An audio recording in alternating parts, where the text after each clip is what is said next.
Nikki Haley faces an uphill climb in the next state on the primary map, South Carolina, where she was raised and served as governor. The state was also key to President Biden's victory in the 2020 primary, and now could serve as a signal on his standing with black voters nationwide.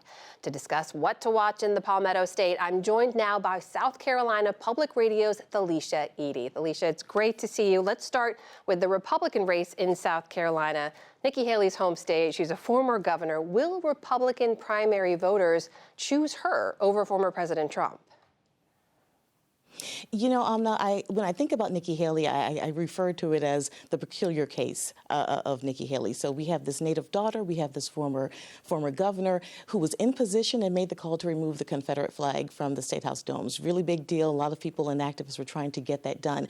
Seemed like checks all the way down the board, but one consistent thing that kind of overshadows those things is when I talk with folks on both sides of the political spectrum is the criticism that they have on Nikki Haley, about her, is that they don't know who she is. That's what we're hearing from people. Just this morning spoke with a mom, entrepreneur mom of 3. She says she is leaning heavily towards voting for Trump, and that's because he is firm in who he says he is and what he believes in and his record. When I asked her about her opinions on the former governor, she uses the term chameleon, and she says she feels as though that the former governor is just becoming a better politician. So even though this is Nikki's home state, and I know that Haley is looking to have home state advantage, for the Republicans here, it almost seems as though that this is Donald Trump's home state. He's made lots of campaign visits and rallies here before, and just this past week we saw him flanked on stage with many members of our leadership here in South Carolina.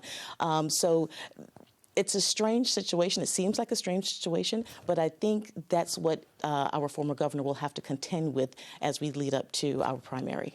Meanwhile, as you know, on the Democratic side, South Carolina holds real significance for President Biden. Black voters in particular, back in 2020, really saved and resurrected his campaign. 4 years later, are they willing to show up and motivated enough to show up and support him in the same way? You know, a few weeks ago, when talking with a Democratic member who's working deeply in the party, the same messaging was there. They're celebrating the fact that they have this loyal block of African-American voters, and particularly female African-American voters, and they're very loyal, that they will get out and get the word out and knock on doors.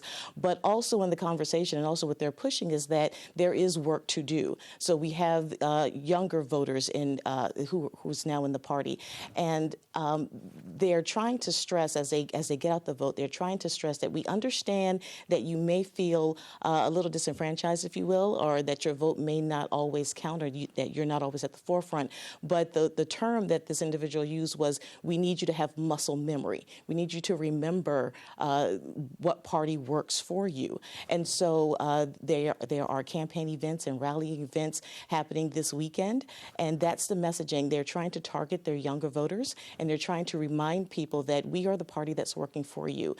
This person actually called it a survival vote for African Americans. So many of the issues that plague so many of the African American communities here in South Carolina, the party wants those voters to remember that, you know, we're in for the hard work. It's going to take hard work. It's not going to happen overnight, but have that muscle memory, remember who we are, and stick with us. That's what I'm hearing from them.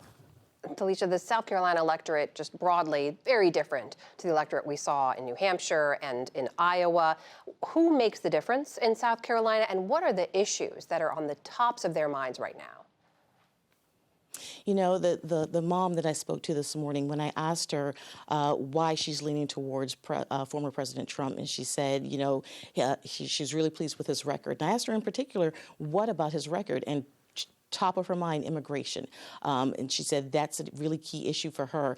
What I'm hearing a lot from people on the Republican side, what matters to them, the tie that binds them, faith, value, and being able to determine where a person stands. And so she used the term, I like it when their message lines up with my faith values, what I read in the scripture. On the Democrat side, a lot what I'm hearing about is that survival vote. African Americans are plagued with a lot of issues in different parts of our state. And so they want to make sure that they are heard. And so again, that large, loyal voting bloc for Democrats, the African Americans and women who are really taking the lead and pushing the party forward, I think those two groups are the ones that would need to be watched and during this time, during this cycle. That is South Carolina Public Radio's Thalisha Edie joining us tonight. Thalisha, thank you so much. Great to see you. Thank you.